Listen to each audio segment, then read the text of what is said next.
C. Joseph Vijay எனும் நான்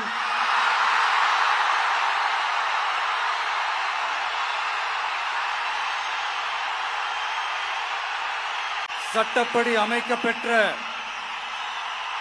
இந்திய அரசியல் அமைப்பின்பால் உண்மையான நம்பிக்கையும் மாறா பற்றும் கொண்டிருப்பேன் என்றும்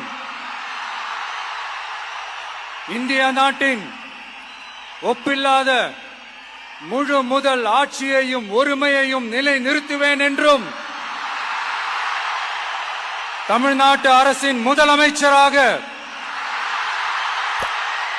உண்மையாகவும் உளச்சான்றின்படியும் என் கடமைகளை நிறைவேற்றுவேன் என்றும் அரசியல் அமைப்பிற்கும் சட்டத்திற்கும் இணங்க அச்சமும் ஒருதலை சார்பும் இன்றி விருப்பு வெறுப்பை விலக்கி பலதரப்பட்ட மக்கள் அனைவருக்கும் நேர்மையானதை செய்வேன் என்றும் ஆண்டவன் மீது ஆணையிட்டு உறுதிமொழிகிறேன்.